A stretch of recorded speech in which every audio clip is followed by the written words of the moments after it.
Good morning बच्चों। आज हम आपको एक बहुत ही अच्छी सी कहानी सुनाएंगे। इस कहानी के अंदर एक बहुत अच्छी सी शिक्षा भी छुपी हुई है। कहानी एक राजा की है। उसके दो बेटे होते हैं। दोनों बेटे जुड़वा थे।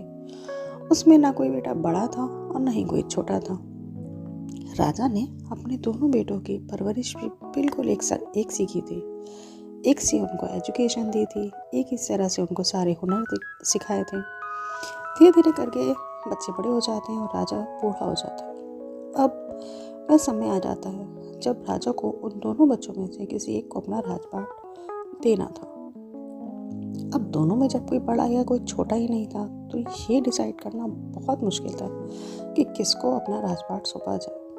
राजा ने अपनी ये समस्या अपने दरबार में रखी। सभी दरबारियों ने कहा कि अब इसका एक ही हल निकल सकता है कि हम उन दोनों के सामने एक चुनौती रख देते हैं। जो भी इस कंपटीशन को पास करेगा उसी को राजा बना दिया जाएगा।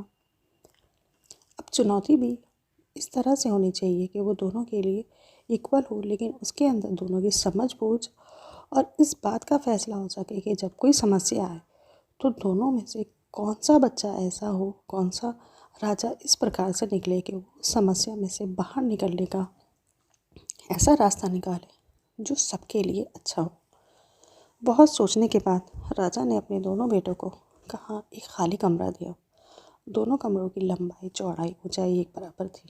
राजा ने कहा कि ये 5 रुपए हैं। इन 5 रुपए से आप कोई ऐसा सामान लेकर आइए जिससे कि ये पूरा कमरा भर जाए। चुनौती बहुत मुश्किल थी। 5 रुपए में इतना बड़ा कमरा भरना आसान नहीं था। दोनों राजकुमारों ने अपनी पूरी सूझबूझ लगाई। पहले राजकुमार ने सोचा कि 5 रुपए में ऐसा क्या सामान आ सकता है। उसने सोचा, ठीक है, मैं ऐसा करता हूँ, कबाड़ा खरीद लेता हूँ। पुराने पत्ते वत्ते कबाड़े ये तो फ्री में ही मिल जाएंगे। इन सब से बस मुझे ढोने का काम करना पड़ेगा, वो मैं ढो लूँगा 5 रुपए में और मेरा कमरा भर जाए। इसलिए उसने जंगल में से सब पत्ते वत्ते सब कबाड़ा लेके उस कमरे को भर दिया। दूसरे राजकुमार ने सोचा कि अगर मैं इस कमरे के अंदर एक दिया जला दूँ तो इस दिया की रोशनी से भी ये पूरा कमरा भर जाएगा। और उसने अपने कमरे के बीचों बीच में एक छोटा सा दिया लाके जला दिया जो 5 रुपए से भी कम कीमत का आया था, और उसकी रोशनी से वो पूरा कमरा भर गया। जब राजा ने पूछा, सब लोग देख के हैरान रह गए। दूसरे राजकुमार ने कहा कि आपने कमरा भरने के लिए कहा था, मैंने इस कमरे को रोशनी से भर दिया।